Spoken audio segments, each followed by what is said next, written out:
Le Nouvel Esprit Public, Philippe Meyer, bonjour.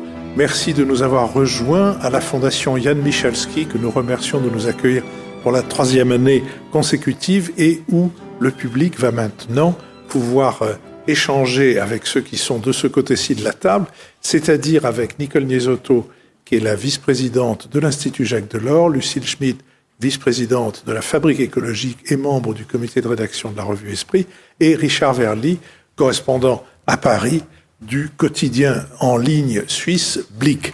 Je vais donc dès maintenant donner la parole à monsieur. Je vous vois. C'est vous-même. Vous avez un micro ? Non ? Alors c'est vous qui commencez. Oui, je voudrais rebondir sur la brève de monsieur Verly. On demande aux Suisses de s'opposer aux Russes, mais en fait, le dernier pays qui a envahi la Suisse, ce sont les Français. Et un des pays qui est venu au secours des Suisses, ce sont les Russes, notamment commandés par Souvorov.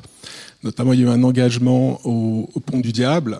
Et pas depuis forcément cet engagement, chaque année, les cadets d'une école militaire russe viennent célébrer la bataille qui a été menée dans les montagnes. En Suisse, il y a un monument en mémoire de l'armée de Souvorov.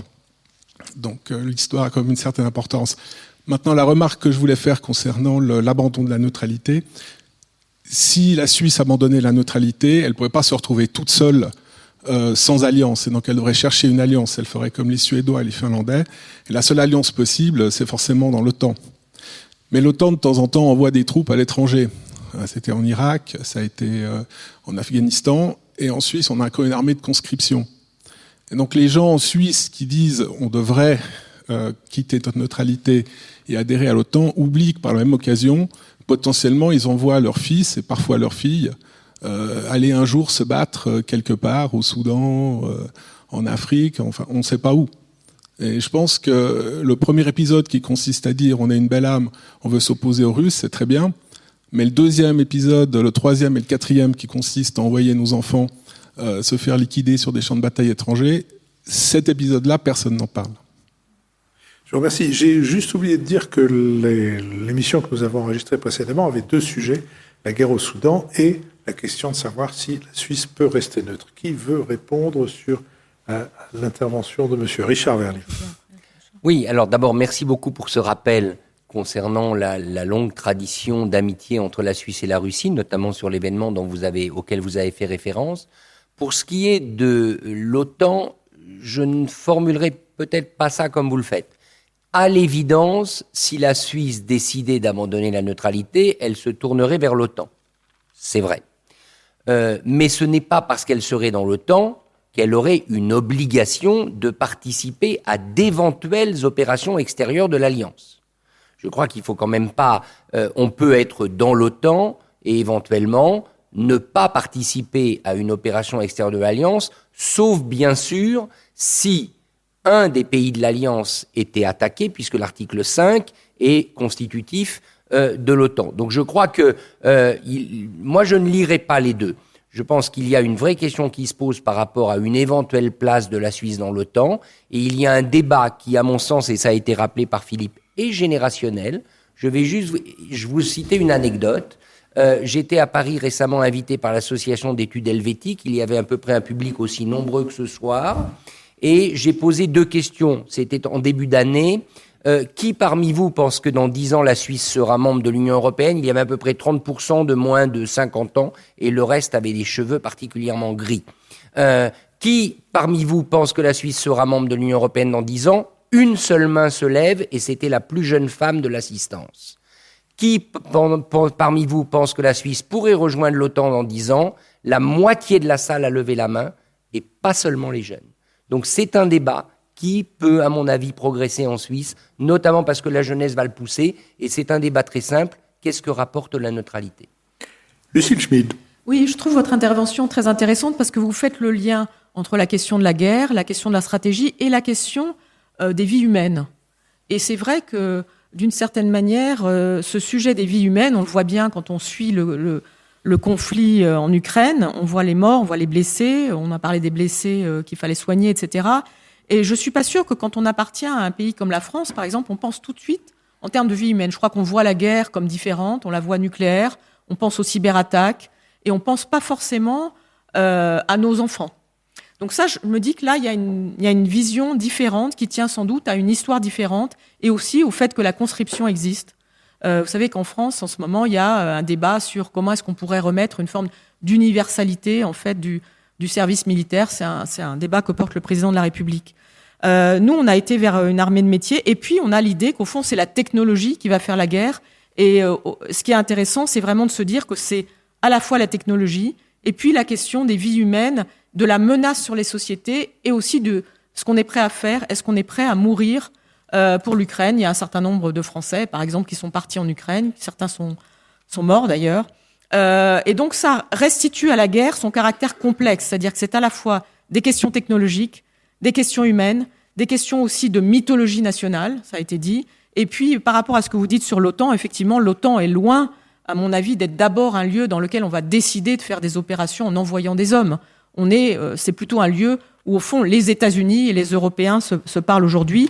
Et la difficulté de l'Union européenne, par exemple, d'établir une politique de défense, une armée européenne, ça tient directement au fait qu'il y a évidemment déjà l'OTAN, mais qu'il n'y a aussi pas les mêmes traditions nationales et des rivalités très claires aujourd'hui entre l'Allemagne et la France pour se disputer qui va être la première puissance en ce sens.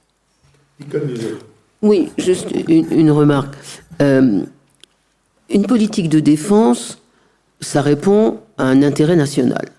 Il y en a qui choisissent d'adhérer à des alliances militaires, il y en a qui choisissent d'adhérer tout en étant indépendants et autonomes, comme la France, qui est membre de l'OTAN, mais qui a certaines réserves, en particulier sur l'indépendance de sa force de frappe, de sa force de dissuasion nucléaire, et il y en a qui ont choisi la neutralité.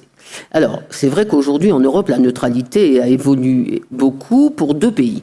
La Suède et la Finlande, parce qu'elles sont géographiquement positionnées dans un endroit stratégique et parce qu'elles ont une histoire, pour la Finlande particulière, avec l'ex-Union soviétique. Mais les autres pays, ni l'Autriche ni l'Irlande, ne pensent à remettre en cause leur neutralité. Donc on n'est pas dans une vague d'alliances occidentales majeures. Et donc moi je crois qu'il faut raisonner en termes d'intérêt. Aujourd'hui, la Suisse considère qu'elle a un intérêt, jusqu'à aujourd'hui en tout cas, à être neutre parce qu'elle, elle est défendue et deux, elle est respectée. La neutralité est en tant que telle une protection. Là où vous avez tout à fait raison, monsieur, c'est si la Suisse abandonne la neutralité, il faut qu'elle rentre dans une alliance. Comme il n'y a pas 36 alliances, elle rentrera dans l'OTAN. Et la question est, quel est votre intérêt d'être un parmi 31 dans l'OTAN? Vous ne compterez plus du tout. La voix de la Suisse sera peanuts. Déjà, la voix de la France, c'est compliqué à faire entendre dans l'OTAN, et pourtant Dieu sait qu'on râle, qu'on est contre tout le temps. Mais une Suisse dans l'OTAN, c'est une Suisse totalement banalisée. Et donc, encore une fois, je crois que ce débat, s'il doit avoir lieu en Suisse, il faut que ce soit un débat sur les intérêts de sécurité. Et je crois qu'aujourd'hui, vos intérêts sont bien défendus par la neutralité. Monsieur. Merci.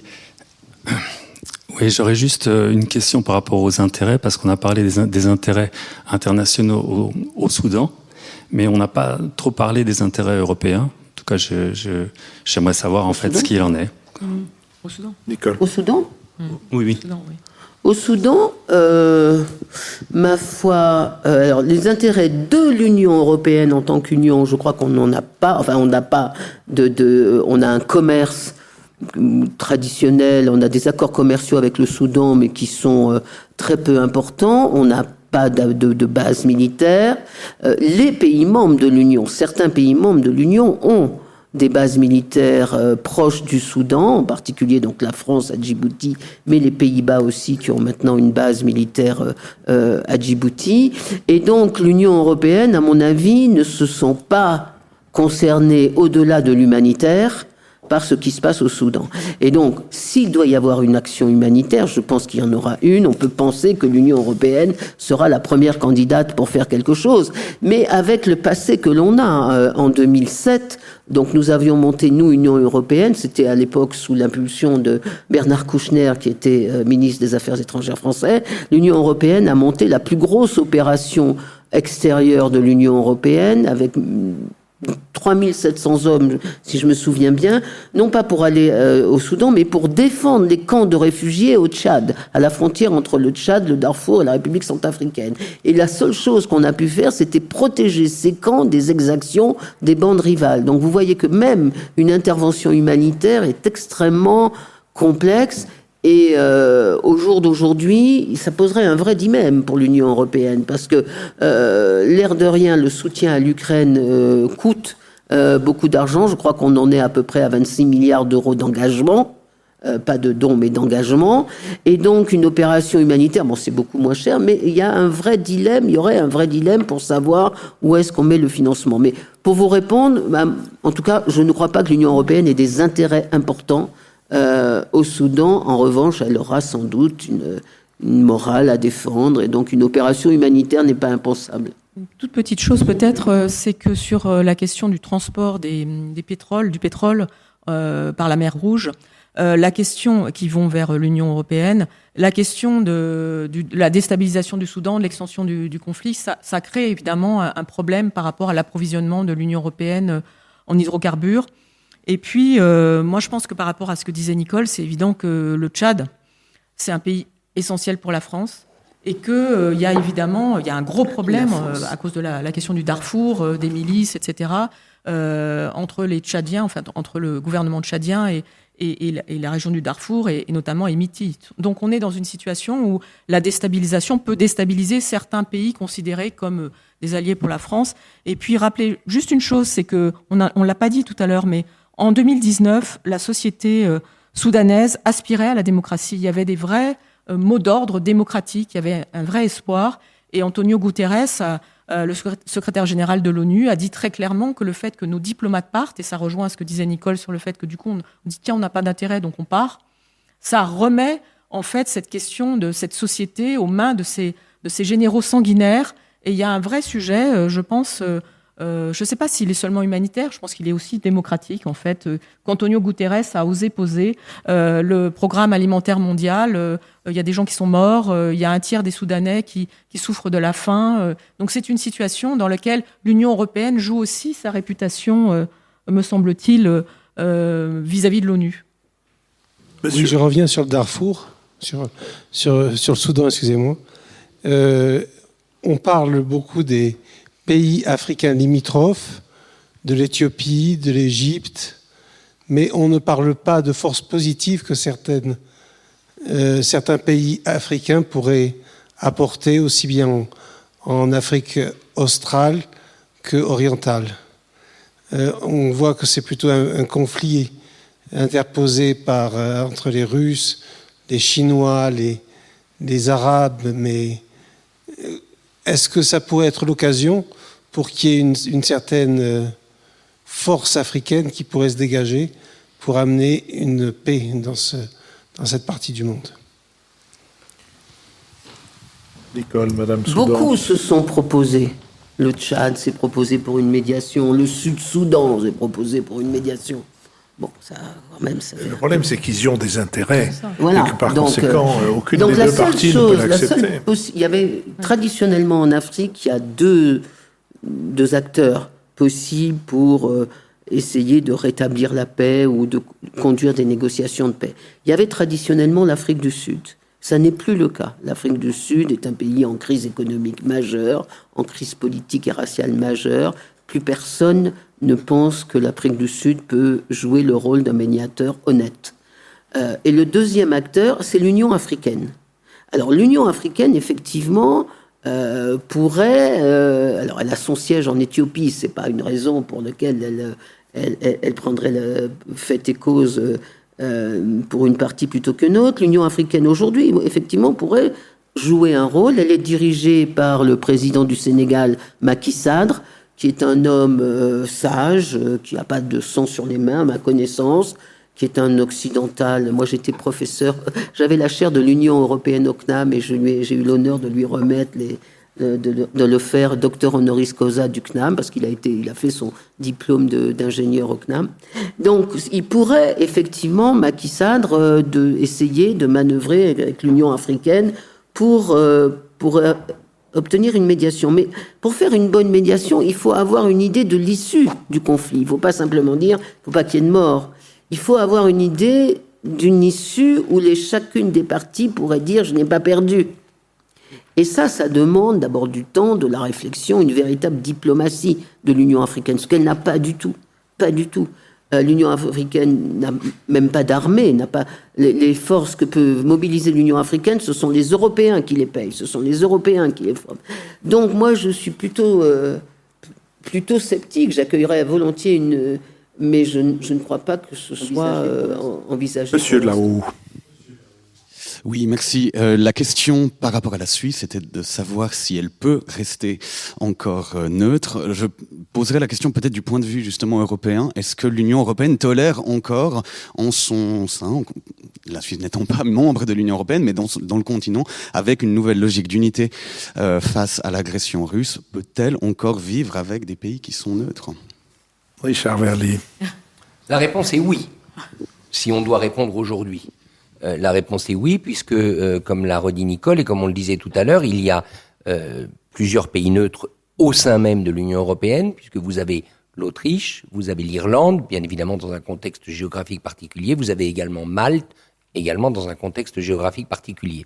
Donc, Chypre dans un contexte alors encore plus particulier du fait de la division de l'île. Oui, la réponse est oui pour le moment, mais vous savez, les circonstances évoluent, et le fait est que les pressions, les vraies pressions les plus intensives menées sur la Suisse aujourd'hui l'ont été par des pays voisins et notamment par l'Allemagne, liées à cette question des munitions. Donc moi je pense que ça peut tenir, je pense que les pays de l'Union européenne n'ont pas un intérêt farouche à ce que la Suisse abandonne sa neutralité. Par contre, je pense qu'il y a un domino qui là changerait quand même beaucoup la donne, c'est le domino autrichien. Et Nicole ne l'a pas mentionné, il y a un débat sur la neutralité en Autriche. Il y a un débat assez important. Moi, je viens de publier un papier suite à une fuite qui a eu lieu dans le quotidien Die Presse en Autriche, où un document du commandement supérieur autrichien fait état quand même de la nécessité de réfléchir à la neutralité. Donc ce n'est plus un tabou. En Suisse, on n'imaginerait pas aujourd'hui que des militaires suisses s'interrogent sur la neutralité. En Autriche, les militaires autrichiens s'interrogent sur la neutralité. Il est évident, à mon avis, que si l'Autriche décidait d'abandonner sa neutralité, là, ça deviendrait plus compliqué. Lucille Schmid.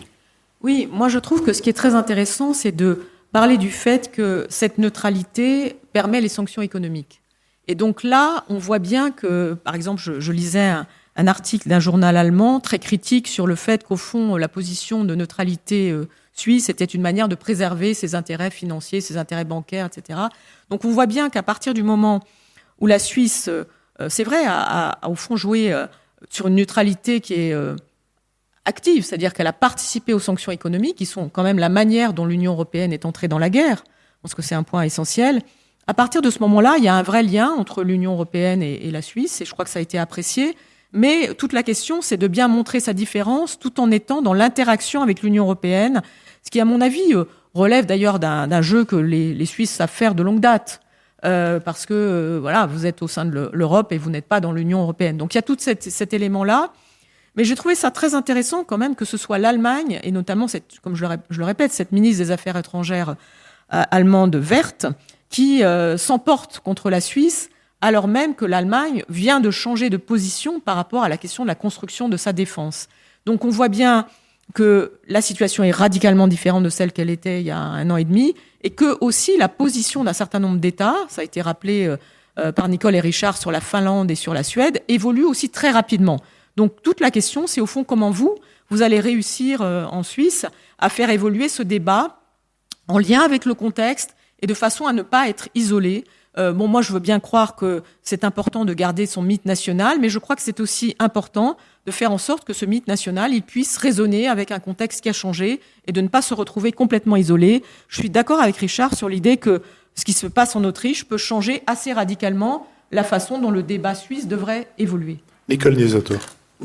Moi, je ne suis pas du tout convaincue. D'abord, la neutralité autrichienne est très différente de la neutralité suisse. La neutralité autrichienne est une conséquence de la Seconde Guerre mondiale, ce qui n'est pas le cas de la Suisse. La Suisse était un acte souverain avec une reconnaissance par les grandes puissances de l'époque d'une neutralité perpétuelle. Et la deuxième différence, c'est que l'Autriche, c'est une neutralité désarmée. Elle n'a absolument...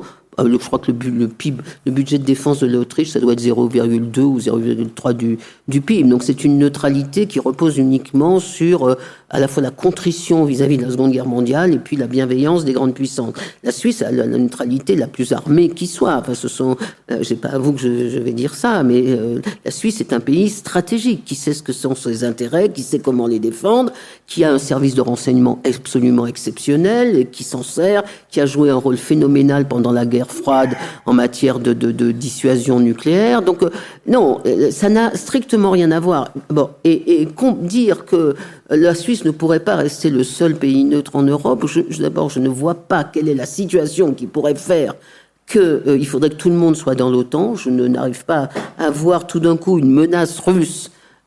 Encore une fois, je répète, qu'il n'est pas capable de prendre le Donbass, comment il pourrait menacer? Et ça, on est vraiment dans l'idéologie. On est dans l'idéologie de la défense de la démocratie contre les autoritaires. Or, c'est pas pour ça qu'on fait des guerres. On fait des guerres pour défendre son territoire et ses intérêts. On fait pas des guerres pour défendre des valeurs ou des idéologies. C'est pas vrai. Et deuxièmement, sur les munitions, ce que je voudrais dire, c'est le fait que l'Allemagne ait pris ça. Moi, encore une fois, je trouve que c'est d'une hypocrisie absolue. Mais en tout cas, ça sert beaucoup les Français. Parce que maintenant, on va pouvoir dire aux Allemands, il est hors de question qu'il y ait une clause de contrôle allemande sur l'exportation des matériels qu'on fait au commun. Donc ça nous sert bien, mais je trouve que c'est d'une hypocrisie extraordinaire, d'autant que l'Allemagne sait très bien que les munitions qu'elle achète en Suisse pour les chars qu'elle fabrique ou les véhicules d'artillerie qu'elle fabrique, la grande partie de ces usines, les Suisses les ont vendues aux Italiens. Vous avez pratiquement diminué par deux Non, aux Italiens. Vous avez vendu une usine, je ne sais plus quelle est la boîte italienne qui a racheté. Mais donc, voilà. Et l'industrie d'armement suisse, avec tout le respect que je dois à la Suisse, c'est 1% de l'industrie d'armement mondiale. Et c'est 9000 emplois. Et donc, je trouve les Allemands vraiment pas de bonne foi sur cette affaire.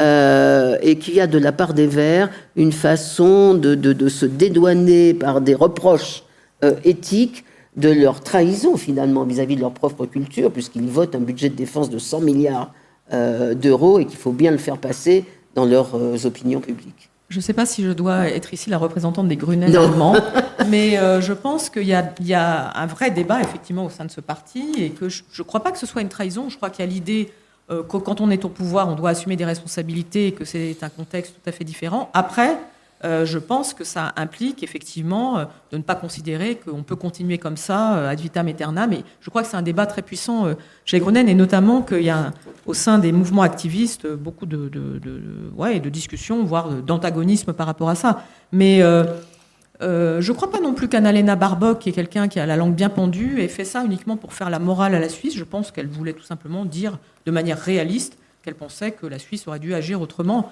Après, on n'est pas là pour faire la morale, ni quand on est une ministre allemande, ni quand on est suisse, ni quand on est français d'ailleurs. Mais donc c'est un langage, à mon avis, plutôt pragmatique. Je vous remercie. Je ne sais pas si ce que je vais faire est très bien élevé, mais je me posais la question, et en réalité, il n'y a qu'à vous que je puisse la poser, qui est de savoir, dans ce débat actuel en Suisse sur la neutralité du pays, quelle est la part de la mémoire de la Seconde Guerre mondiale ? Quelle est votre mémoire de la Seconde Guerre mondiale ? Quelle est la mémoire de la Seconde Guerre mondiale de la Suisse dans la Seconde Guerre mondiale, dans les différentes générations ? Je parlais tout à l'heure de la manière dont la mémoire du stalinisme a beaucoup de mal à s'exprimer en Suisse et en Russie. Et je me pose exactement cette question pour la Suisse. J'ai eu, quand je faisais avec Frédéric Rossif ce documentaire sur la Seconde Guerre mondiale et l'histoire du nazisme, de Nuremberg à Nuremberg, j'ai eu souvent à me heurté à l'attitude de la Suisse pendant la Seconde Guerre mondiale. Et je me demande, au fond, je n'ai jamais retravaillé sur cette question depuis, et je me demande comment est votre mémoire, génération après génération, comment est votre mémoire de votre pays pendant la Seconde Guerre mondiale. Alors, ce que les différentes générations font de la mémoire, ça, bien évidemment, ça peut évoluer, mais c'est une question qui a été, si je puis dire, tranchée sur le plan historique, puisque à la suite de l'affaire dite des fonds juifs, c'est-à-dire quand les États-Unis à partir des années 90, du début des années 90, ont commencé à faire une pression maximale sur la Suisse pour régler la question des comptes en déshérence.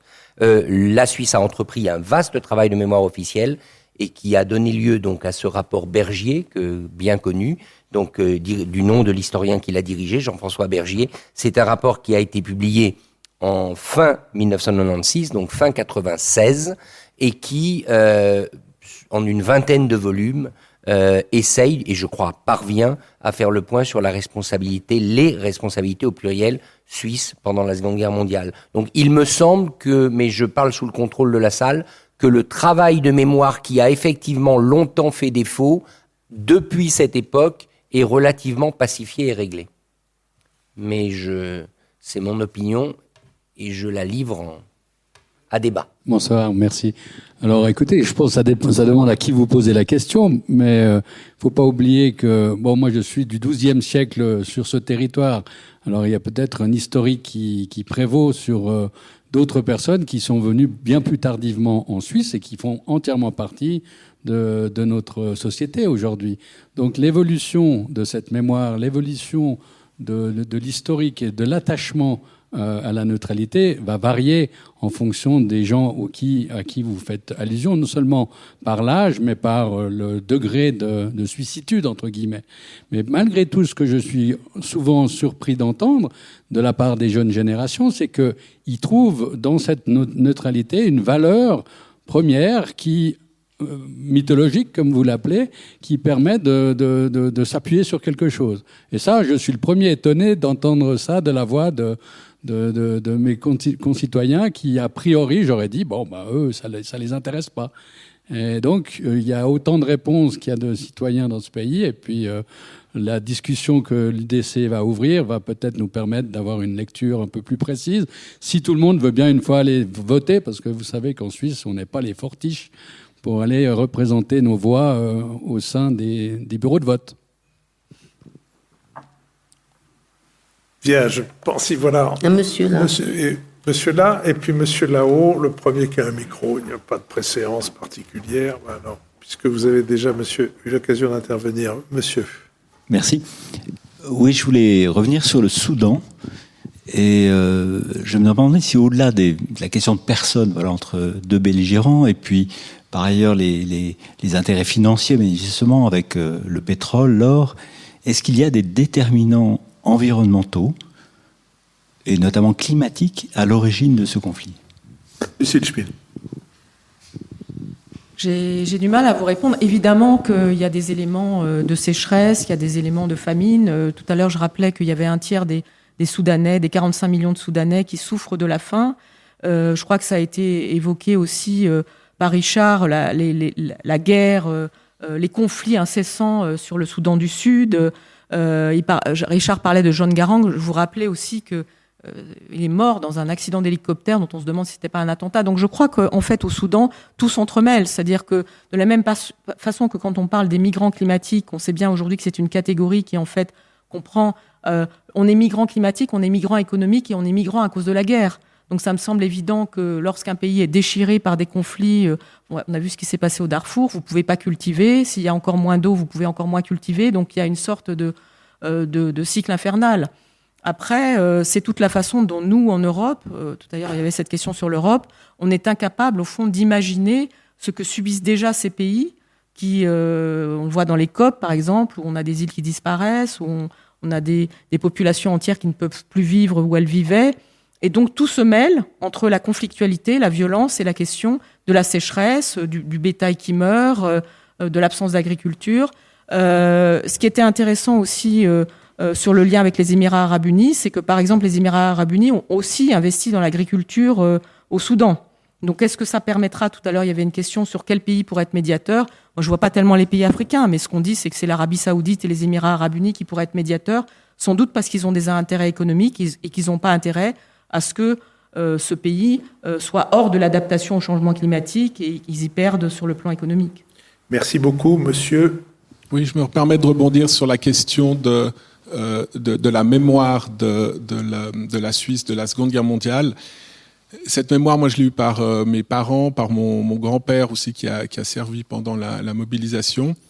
La mémoire de la Suisse, c'est principalement, ou pendant très longtemps, ça a été celle du général Henri Guisan. Vous savez qu'on n'a pas de général en Suisse, sauf en temps de guerre. Et le général Henri Guisan a été nommé par le Conseil fédéral pour diriger l'armée suisse au tout début de la Seconde Guerre mondiale. Et une des premières choses qu'il a faites, c'est de réunir son état-major et tous les officiers supérieurs, ce qui était une absurdité au niveau stratégique, mais il l'a quand même fait, sur la prairie du Grutli, où en 1291, les 3 Suisses ont juré fidélité et ont créé, c'est un mythe aussi, la Confédération suisse. Donc la mémoire, pendant très longtemps des Suisses, c'est la résistance à l'Allemagne nazie, parce que les Suisses romands et les Suisses allemands, à la différence de la Première Guerre mondiale, étaient profondément anti-allemands. Les Suisses n'avaient aucune envie d'être incorporés par un Anschluss à l'Allemagne. Et donc pendant très longtemps, l'idée c'est que les Suisses, par leur armée, ont dissuadé les Allemands de les envahir et on est resté comme un îlot de liberté au milieu de l'Europe. Le tout dans une situation extrêmement compliquée, puisque à partir de 1940, quand l'armée française a eu la mauvaise idée de se faire battre par les Allemands, nous sommes quasiment encerclés par les forces de l'Axe sur toutes nos frontières, et on n'a qu'une seule ligne de vie qui passe par une ligne de chemin de fer qui part de Genève pour rejoindre Marseille ou Gênes pour éventuellement avoir des approvisionnements. Et en 1942, quand la zone libre française tombe, nous sommes totalement encerclés jusqu'en juin 1944 par les forces de l'Axe. Donc on est le petit village d'Astérix au milieu d'une Europe en furie qui s'entre-déchire. Ça, je crois que pendant très longtemps, ça a été la mémoire de la Suisse par rapport à la Seconde Guerre mondiale. Après, on s'est rendu compte qu'on n'était pas uniquement des gens qui étaient l'arme au pied et qui ont dissuadé les Allemands. On a vu qu'on a eu un gouvernement qui s'est un peu sali les mains et qui a fait de la réalpolitik au sens le plus cru du terme pour défendre les intérêts du pays. Mais les intérêts du pays, ça a quand même été de protéger l'indépendance du pays. Je vous remercie. Je vous propose que nous terminions maintenant cette deuxième partie de notre enregistrement. Je remercie une nouvelle fois la Fondation Michalski et Vera Michalski, puis je remercie aussi celles et ceux que je n'ai pas remerciés tout à l'heure, Sophie Jacquin, avec qui cette émission a été préparée, Benoît Carré, qui va en assurer le compte-rendu analytique, le compendium, Étienne Billon, qui a soutenu les efforts de Sophie Jacquin, Nicolas Tourneau, qui veille à notre site, tandis qu'Olivier Magloire s'occupe de notre plateforme, Nouvelles Écoutes, qui produit cette émission, et puis bien sûr, le public qui est venu à la Fondation Michalski pour cette 3e enregistrement consécutif en 3 ans.